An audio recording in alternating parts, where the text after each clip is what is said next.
Hello, all you dreamers, optimists, and junior tomorrownauts. Welcome back to the Tomorrowland Times podcast, the unofficial home for fans of Disney's 2015 Tomorrowland movie, its prequel novel Before Tomorrowland, and the alternate reality game that introduced us to its fictional universe all the way back in 2013, The Optimist. I'm Nick. And I'm Hastin, and today we're excited to announce a new limited series on our show celebrating the 10th anniversary of the prequel novel, Before Tomorrowland. That's right, we love that book, and we hope you'll join us for the Before Tomorrowland Book Club by following along over the next 6 weeks leading up to the 10th anniversary of its original publication on April 7th, 2015. Each week, we'll be discussing a section of the book, starting next week with the book's prologue and the included Further Beyond in-universe comic book. Thankfully, the book is already divided up into sections, so we'll tackle one part each week after that, roughly 100 pages each, and we'll close out with a look at the epilogue and its connections with the movie. So, during our book club, if you have any questions or comments about the book, about us, about the podcast, anything along the way, feel free to drop us an email at press@tomorrowlandtimes.com. That's PRESS at tomorrowlandtimes.com.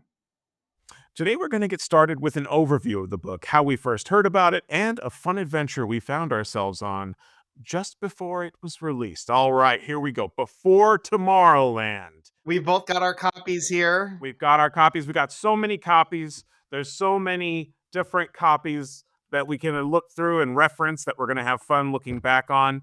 But let's just get some raw facts out of the way. There might be people listening to this who have seen Tomorrowland and never read the book. I would be curious to hear from those people because I suspect our listenership who has stayed with us through, our normal pace of releasing one episode per year. This is going to be a few more episodes per year. I hope people are okay with that because Before Tomorrowland is a great book and it requires that kind of attention. So this is the regular edition that came out back in April 2015. It's a hardcover. You can hear that. Got those fun gold accents on them. Oh, absolutely beautiful cover by Jonathan Case. And it also came out as an ebook. That was the original release. But what was so shocking, the world generally ignored Tomorrowland. But just over a year after the book came out, on Halloween Day 2016, they released an audiobook. This is the CD version I'm holding here. It has 7 discs, 7.5 hours spread across 7 discs. You can see those beautiful slip cases there. Who's the narrator on that? This one here we have narrated by the famous Katie Shore from Blackstone Audio, who very politely requests in the audio of the audiobook that you do not play clips from it. So we will not be playing any clips, but we wanted folks to be aware that this is out there, still available for purchase, a valid way. The ongoing debate of is an audiobook reading? I say for the purposes of this book club, absolutely. In 7.5 hours, you're ready to follow along with each of our parts of this series. It's a young adult novel. I think that's the genre that we would place it under. Published by Disney Press. The original MSRP, $16.99 for a hardcover. That's not bad. $17.99 in Canada. Currently on Amazon, you can get this baby for $11.72. That is an absolute bargain. If you are willing to go used, you can get this for a song. They will pay you to take a used copy of this book. 336 pages. That includes the comic book. Written by Jeff Jensen and Jonathan Case. The illustrator came on board to help out with the actual writing duties on this one. Jeff Jensen, as we know, one of the co-writers of the film, one of the original dreamers, even before Brad Bird came on the film. This was sort of the result of all those years of brainstorming and thinking about the backstory of what Plus Ultra would be. And that's why, even on the cover, you get a credit not just for Jeff Jensen and Jonathan Case, but for Brad Bird and Damon Lindelof as well. So they have a story by credit. So if you look inside the pages, it says story by Jeff Jensen, Brad Bird, Damon Lindelof. And that's because the discussions around the movie are what birthed this book. It was one of those things where they said, it would be great if we could get out some of these ideas that we've had just to pave the way for the movie. And then they said, well, what if we told a really personal story within that? And sort of how could we have someone interact with Plus Ultra, but telling their own unique perspective on it? And that's what we have here. Just what a great thing that like we get this additional piece of media, Yeah. not only with this film that we love, but like I don't know, this is one of those things where like 10 years later, coming up on 10 years of the release of this thing, it feels like going back and reading it because I haven't read it in a few years. Yeah. It feels just so extremely special that like we actually got this as part of this process, because it honestly feels now like I don't know if there would be room for something like this in a process of developing of developing it. Right. You see this kind of thing occasionally, but it's never born of the filmmaking process. Generally, a book like this would be, first of all, an adaptation of the film directly. But if it was expansive, and you sometimes do see Disney Press putting out a story that expands on the narrative of one of their movies, they're never born of the filmmakers. It's this thing where they find an author that they like, that they think would be a good match, and they say, "Do you have any ideas for this property that we have?" Sometimes not even getting to see the movie that that it's being based on.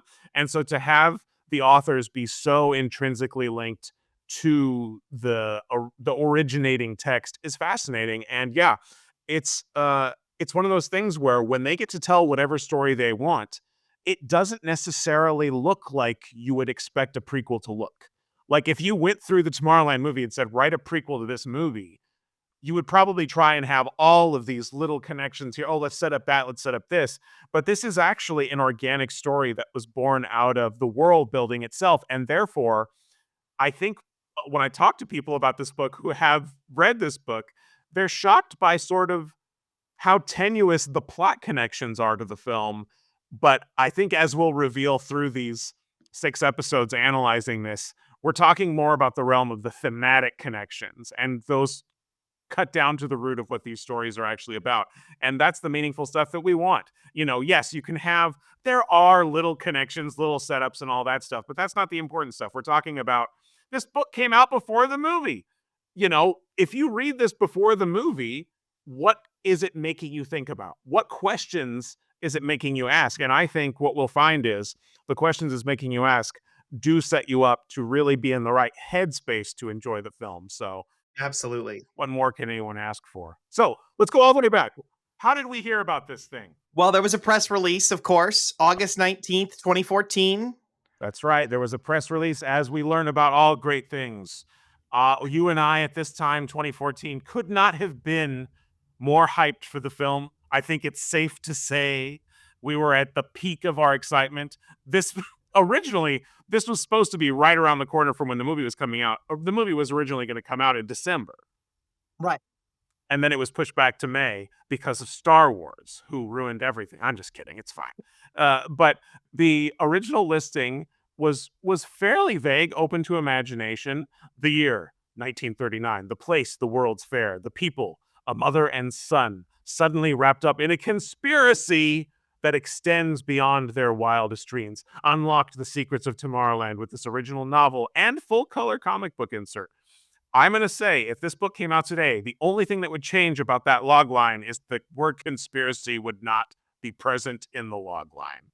Otherwise, and it's hard to state our excitement at the time when we read this, because I remember the phone call when you called me, and you were like, they're dropping a book and it takes place at the World's Fair. And it was just one of those things where it was like, oh, we're actually getting a continuation of this whole thing. It's not just, this was not, this whole Optimist World's Fair connection was not just going to be this like one-off, like, right. Oh, we kind of made this so that it fit with the backstory that, WDI had developed and for this thing that they want to do. It's like, oh, it's going to happen. And you bring up a great point there, because we have the World's Fair. If now in retrospect, thinking about it as Optimist before Tomorrowland and then the movie, before Tomorrowland really promises us the 1939 World's Fair, whereas very much the Optimist was the domain of the 64. So we kind of have these two different things that are covering the different World's Fairs, right? And I like that. Yeah. But there was another thing that occurred. Once we knew there was a book out there, and once the names of the people involved were out there, we've got to paint a picture for our audience here, because social media was not what it was now back then. And I don't think people were as careful about what they posted on social media. And what I mean by that was a little bit later in September, we got a leak of sorts, not intentional, but the artist and co-author Jonathan Case just started posting some work in progress stuff about the book, and probably not something Disney necessarily wanted him doing, but we really got our first look. And man, if we were excited about this book before, when we saw these leaks, man, because it showed us Le Cap Premier, the first four of Plus Ultra in the Right. flesh, the famed meeting of them at the Eiffel Tower. Here's a work in progress illustration he leaked of those four guys, and I was like, oh man, what even more of what you said. Oh, the Optimus thing isn't just necessarily going to fizzle out. There really is some interconnectivity. So man, look at some of these leaks he posted. Work in progress of the four of them, and then this incredible sort of panorama view of even more Plus Ultra members than we had known about up to this time. But he was showing his process of, here's the reference photos of these actual historical figures, because we haven't really talked about it much up to this point. This firmly lives in the world of historical fiction, and a lot of the fun of this is what from the real past they're pulling into it. Obviously, that's a lot of the fun of Plus Ultra in general, but particularly in this book. And yeah, this was an amazing thing to stumble onto on his social media posts. And then he also posted, I don't know how far we should go into this, but he had an excerpt of, there was this one picture of his baby. He was just posting a picture of his baby. And then next to the baby was an iPad or something that had an excerpt of the text of the book That's that he was right. I working remember on. that. Yeah. And it really just was a few paragraphs, but it was our first taste of the prose. And so that was also, a bit of news at this time on Tomorrowland Times. Obviously, we were reporting as much as we possibly could. This also leaked around the time that he had sort of a rough sketch for what would become this cover, but it was like very hand drawn, just sort of a Procreate sketch that he had done. But that was being sort of solicited, because they have to send out solicitations to all the booksellers. So we had that, and we had this little 3-paragraph excerpt that we were just sort of decoding from a very low resolution screenshot on an iPad. And this was the first sense we got of one of the characters' names, Rotwang, which for me already, Rotwang. And when I transcribed it here on Tomorrowland Times, I put a question mark on it, because I don't know if I could believe that there was actually a character called Rotwang, because Rotwang is the mad scientist in Metropolis, and Metropolis is one of my favorite movies. And so add that to just the list of every single thing about this story world that felt like it was made just for me. Like there's a character called 100%. Rotwang in this book. That's amazing. Yeah. So, needless to say, chomping at the bit. To quote Brad Bird to us, consider yourselves fully hyped. That was the that was the that was the first thing Brad Bird ever said to us, and indeed he was right. We were absolutely fully hyped. 100%. And good to note that all of these posts and everything that we're talking about is still up on tomorrowlandtimes.com. We'll have links in the show notes. It's great that, in retrospect, given what sort of happened online and digitally, that we were able, that back in the day we had this march to like not just embed tweets but actually save stuff, because it's great that you can still go along this journey with us and Yeah. find all these early posts and the early drafts and the early covers and everything else. It's just I'm really glad that we saved it back in the day. And this takes us to one thing that, talking about these articles we published, I don't want to go too deep into this because we're going to fully cover this next episode.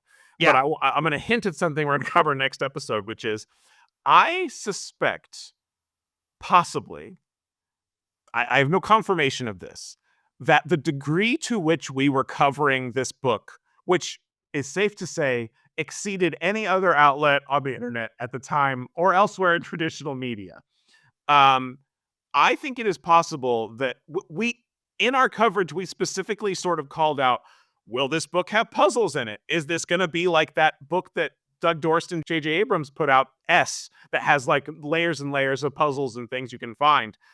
I honestly wonder if us asking that question led to them including something in the book that we will cover next episode. But that led to something quite consequential for us. And if we ever have a chance to sit down with Jeff Jensen and Jonathan Case, again, we can ask them that. We can make a list of questions to ask them. And the first one is, Yes. did you feel bullied into adding a cipher into this book?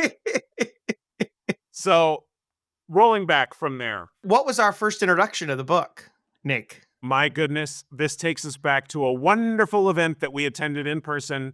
As groupies of this film, we couldn't not go. The New York City Comic Con 2014.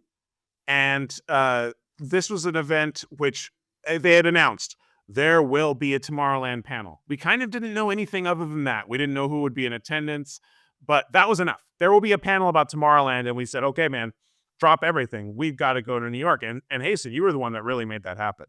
Yeah, no, I was just immediately like, okay, let's get the airfare booked. Let's get the hotel booked. Like, we are heading to New York. And we also saw it as a great opportunity to do some other stuff while we were in the city, some immersive stuff. We did Sleep No More. We had some stuff we could do, but we were definitely all in on this. I mean, we brought suits, we dressed up. Yep. Like, I remember being in the hot sun.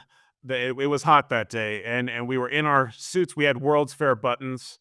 But there was some other surprise things. They did an exclusive action figure that they teamed up with Super 7 and Funko to do the debut Comic-Con exclusive version of the young Frank Walker with Jetpack action figure, which we feverishly rushed the hall for, and indeed we're the only ones rushing the hall to acquire these. And we were able to get quite a few of those. That was the common trend through all of this. We had shown up and we were literally the first in line for the Tomorrowland panel. At every stage. And there was just like, it was so surrealistic because it was like, the common thread through this whole thing, through The Optimist, even up through the movie itself, was like, oh yeah, they sort of made this thing that was just for us. And like every single time we encountered this, it felt that way. It was like, I remember it just being us in line for a good like half hour until the other line started to fill up. And then people were like, well, this will at least get me in the room at the time. So, That's right. But full credit, I've been to a lot of conventions. The operational procedures of New York Comic Con, having a dedicated hall for lining up for the specific panel that you want to get into. And then they clear the panel for each one. There's not these people who line up early so that they can see the last panel of the day, but they're going to sit through every other panel and they just keep the seat. I loved that. To be fair, this was 10 years ago. But, Comic-Con San Diego has never shown any interest in doing anything like that. It's never changed. No, it's not, they don't have any interest in that. But there was another surprise thing, which was they announced a poster signing with Brad Bird and the legendary concept artist, illustrator, Sid Mead, famous for Blade Runner, Tron, all these great science fiction movies throughout history. And so, of course, we had to do that. And indeed, we had heard some rumblings from the old guard of the internet, a website called Ain't It Cool News, had posted that someone was at a restaurant. I love these little tabloid style stories that we end up seeing the result of. Brad Bird was having lunch with Sid Mead at some Hollywood restaurant. And at this time, the movie was well underway. I don't know. They must have been in post-production at the time. So clearly he was not being interviewed to design things for the movie. The movie had been designed. And indeed, what they were discussing at that lunch was having Sid be hired on to do a single piece of release art, and specifically for this convention. There was a beautiful illustration of the Tomorrowland skyline, along with little young Frank pulling his jetpack. We at the time had enough context from, on-set photos and other interviews that we sort of were able to piece together what this image was.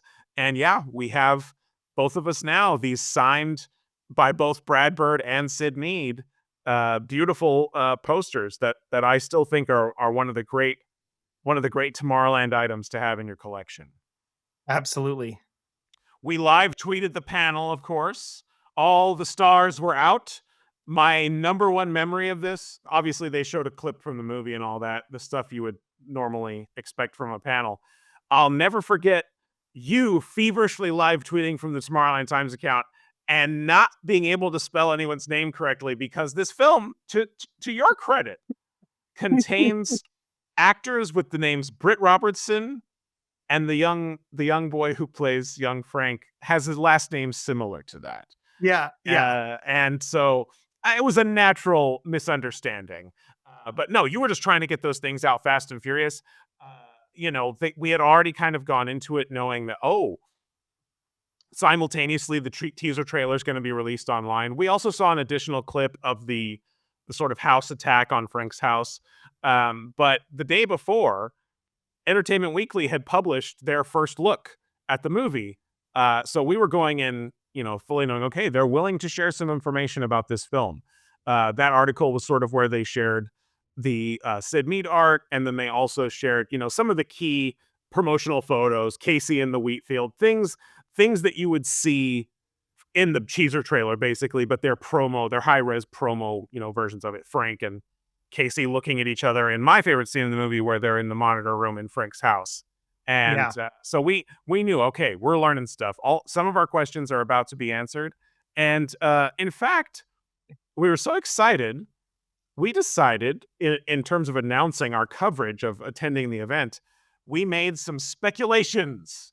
We made some speculations about what would happen on this thing. So I thought it'd be fun to look back at some of those early first panel Tomorrowland. What did we think? We knew it was going to be 90 minutes, which is long for a panel. In retrospect, yeah. But we also knew that panel was going to also cover Big Hero 6. So we didn't know how much of the panel was going to be Tomorrowland and how much would be Big Hero 6. We knew Brad Bird and Damon Lindelof were going to be there.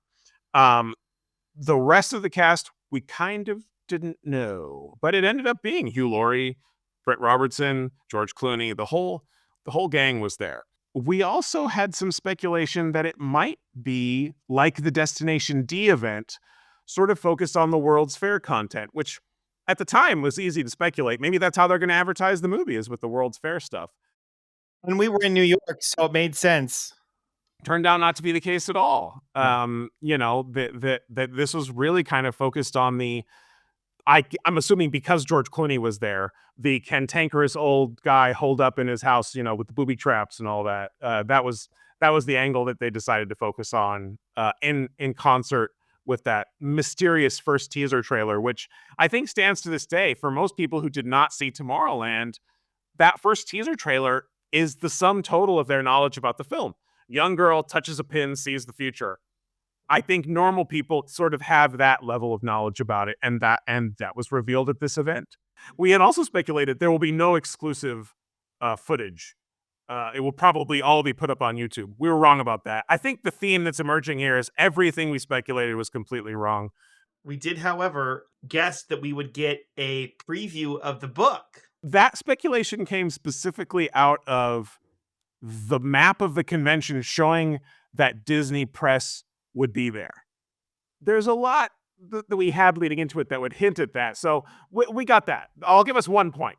If I have to grade us on this, we got 1 point in terms of speculation, is that they did indeed give us a preview of Before Tomorrowland, which was in a beautiful little gift bag.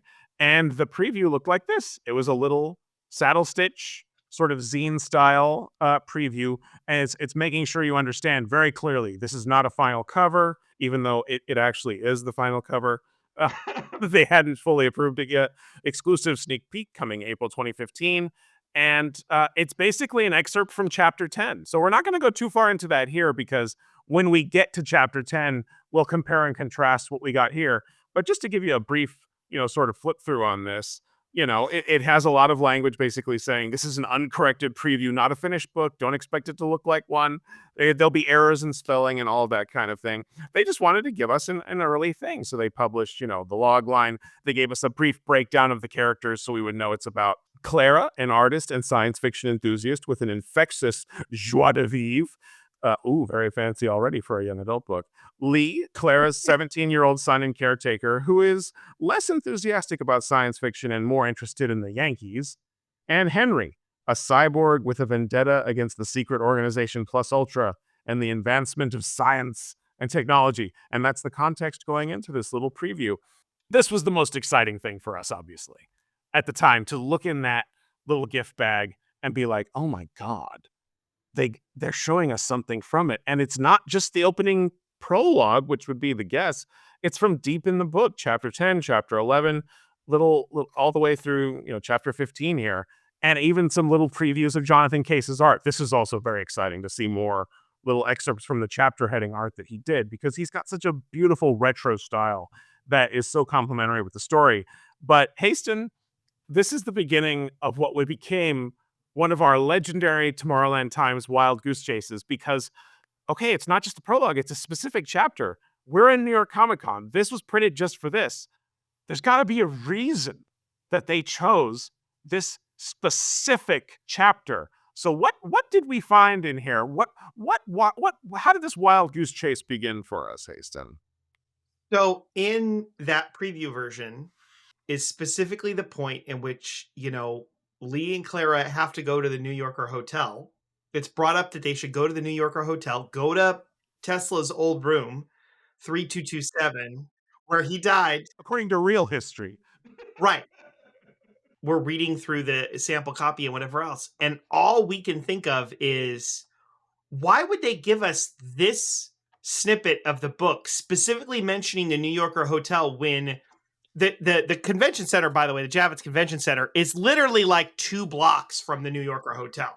Walkable. It is literally just around the corner from the New Yorker hotel. It's not like you have to jump on a subway and go midtown or whatever else. No, it's literally right there. And so what did we think? We're supposed to go. We had been trained. The Optimist had trained us.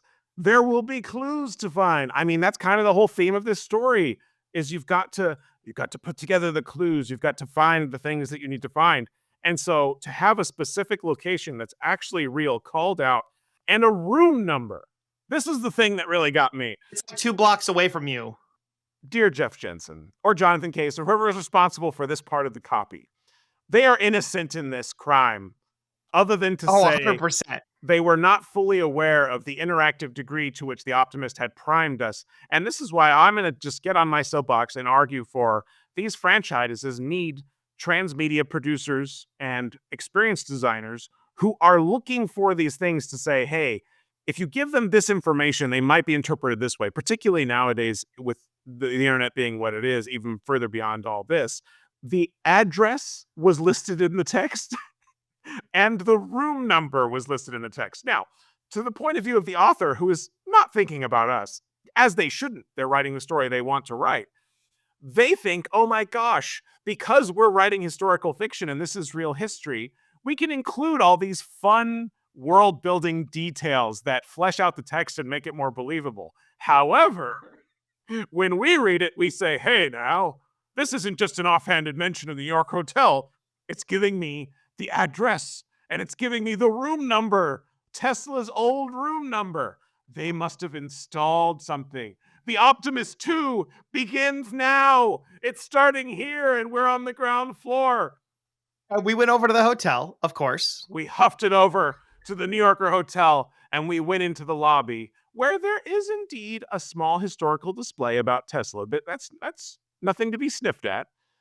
The question to the security guard was most humorous, though, because obviously, as this hunt existed only in our own heads, he had no idea what we were talking about. And indeed, when we implied that we wanted to go to a specific room, but we didn't have a room key, that security guard's red lights started flashing, like, okay, what's going on with these people? Because, of course, in our minds, they had rented out the room, and they wanted the fans to come up and rummage around the room. And they had in our minds that Tesla's stuff was up there, and we needed to find something.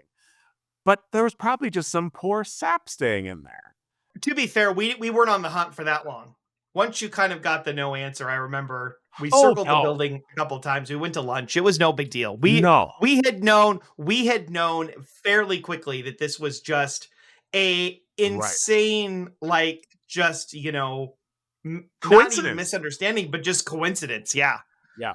Yeah. No, no, no. Of course, the minute we got a whiff of pushback from the security guard, we never would have tried to. I was just imagining if we had required, less resistance had come toward us, how far would we have gone to disrupt someone's peaceful hotel stay? And that could have been disastrous. But thankfully, that didn't happen. We're respectful people. We're curious, but we're respectful. We would never. And the best part is we still got a great story out of it. Oh, I think about it all the time.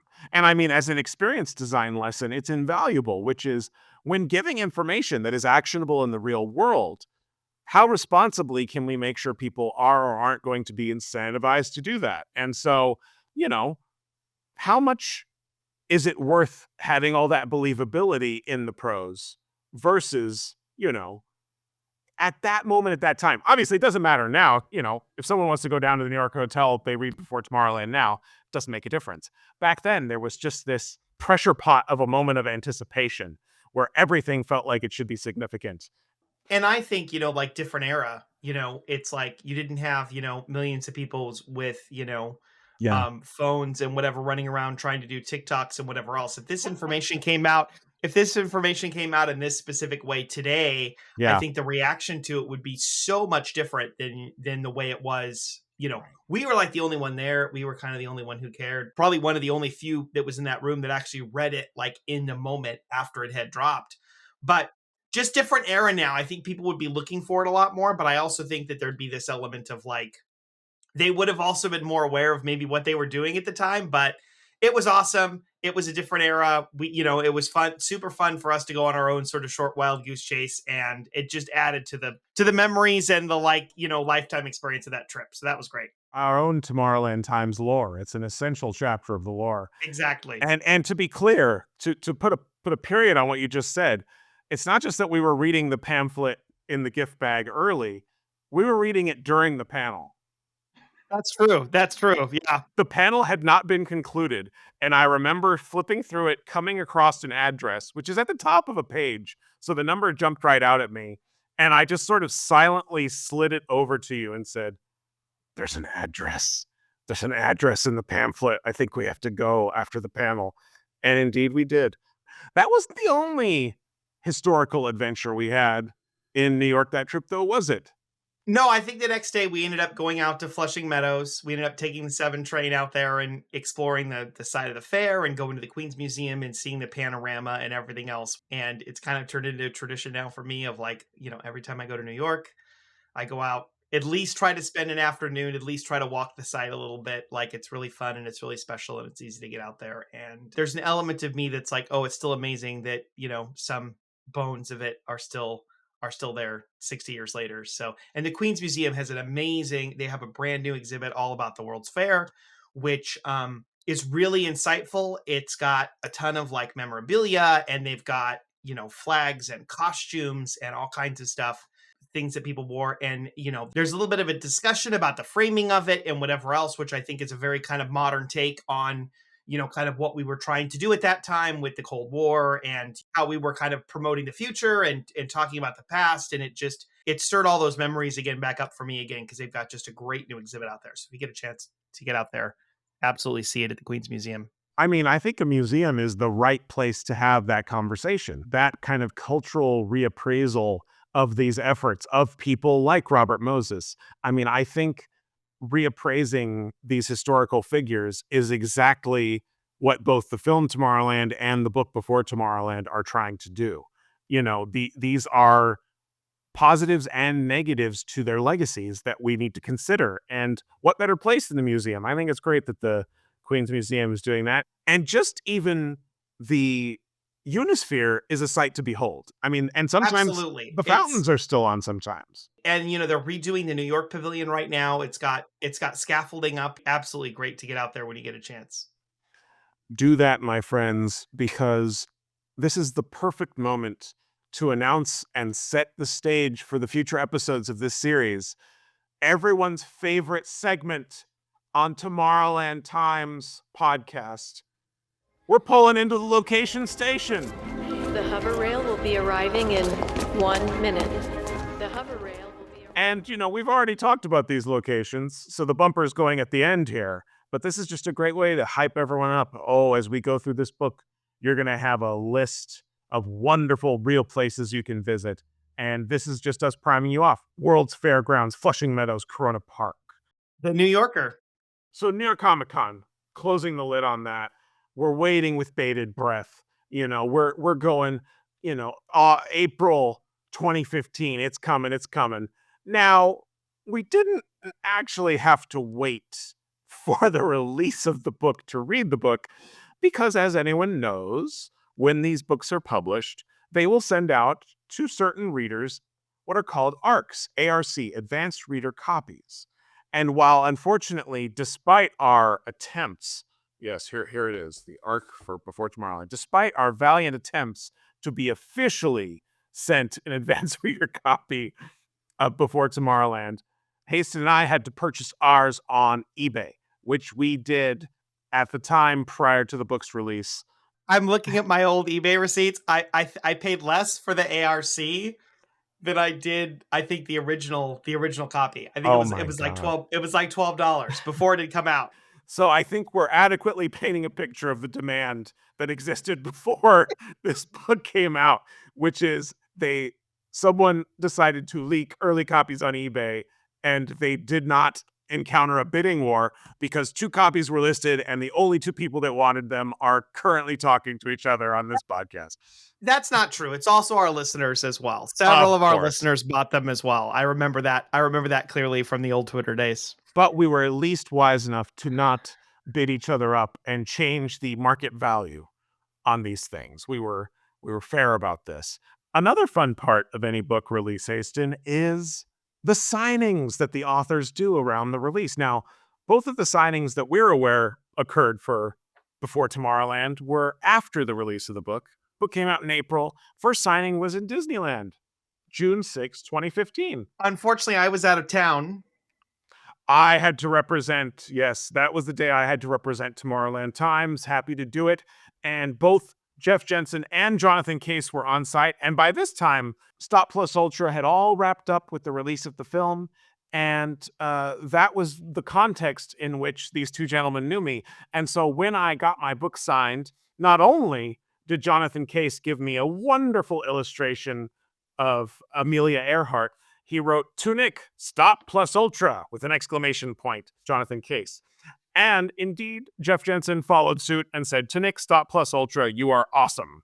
In parentheses, a perfect parenthetical from Jeff Jensen, for which I thank them both. There was a pretty healthy line that day. I remember waiting in line quite a while to get their autograph. It took place in the Buzz Lightyear. Yeah, Little Store Command or whatever it was called back then. Yes, the Premier that's shop. right. Yeah, the gift shop. And that was fantastic. And I thought that would be it. Look, it's already a month or 2 after the book came out. But no, indeed, Jeff Jensen himself, sans Jonathan Case this time, would be at a panel at San Diego Comic-Con, which I attended every year since about 2000, 2001. And obviously, I was excited to see him talk about the book. I wanted to go ahead and ask a question about, prompt him about Before Tomorrowland. And my wife and I decided, well, girlfriend at the time, decided that we were going to dress up because we both enjoyed the book so much. So I decided I was going to go dressed as Nikola Tesla with a Plus Ultra pin. And she decided she was going to go as the adventuring Amelia Earhart that you see in the book. And we did so. And right away, he clocked what we were doing, even though I was back here at the mic and he was up there. He knew exactly. He was visually very appreciative of that. And thankfully, after the panel, there was another signing. And so at that one, Britt was able to get her book signed, and she got a great little inscription from Jeff on that one as well. So yeah, there's a lot of fun after the release of this and going and making sure the authors know that we appreciated their work and we loved so much the character dynamics and the stories that they explored in that. So that was a fun little chapter in Before Tomorrowland history. The 2 signings. If any of our listeners knew about any other signings somewhere that we were not, write in. We'll read your note on one of our future episodes. Absolutely. So for the actual release, obviously folks pre-ordered wherever they would. You would pick them up at your Barnes & Noble or your Target or wherever else you would find your book. And even though we had our advanced reader copy, we had specific reasons that we'll get into next episode for wanting to confirm if certain aspects of the advanced reader copy had been edited for the final version. So we did not wait to take delivery of the book or to go out. The night before at midnight, what's the ritual? We go on Kindle, we get the ebook, and we scroll through and find, oh my, certain things we thought might be changed were indeed not changed. And so that's a little tease for what we'll talk about later. I remember like just eating through that book that night at midnight, right on the release. Like, I think I stayed up till like 1 or 2 o'clock reading it. And it was another one of those moments. We had the New York Comic Con moment with the movie clip where I was just like, oh, wow, this thing that we love is real. You know, there's just this constant like reminder of how real it is. And then, you know, getting that book, it's midnight. I'm reading this book till like 3 a.m. And I just remember it was another one of those like face punches of like, man, this is real. Like we had that sort of at New York Comic Con with the movie clip. I remember just reading that little, you know, the little prologue, which we're going to talk about in the next episode, just like literally being besides myself. This is real. And I cannot wait for this. And I could not wait for the story and whatever else. But it was just one of those moments. I had been through an awful lot in my life in the last couple of years, like right around the Optimus time, all the way up to the release of the book. And so it was just one of those, you know, other reminders of like, oh, there's so much great stuff coming. Sat down, it was like a pinch, and we were off and running. It was great. And you mentioned that phenomenon of, I think many people can relate to, a book is released and you stay up late into the night reading it. And what it takes me back to is when we talked to Damon Lindelof, he was talking about one of their initial pitches for the movie to Disney was, this is going to be Hogwarts for science. And some of the earlier versions of the screenplay conformed more to that. But in terms of the experience of the fans, that's pretty much what we experienced. This was the Harry Potter version of this, which was people lining up furiously at midnight and opening it and reading it as fast as they possibly could. Tomorrowland may not have turned out to necessarily be Hogwarts for science, but we had the Harry Potter experience with Before Tomorrowland. And I hope for everyone following along with this Before Tomorrowland book club, you have a similar sort of nostalgia looking back on those favorite childhood book memories. We can all be young adults as we make our way through this young adult book Before Tomorrowland, which we love. And that'll do us for our announcement episode, folks.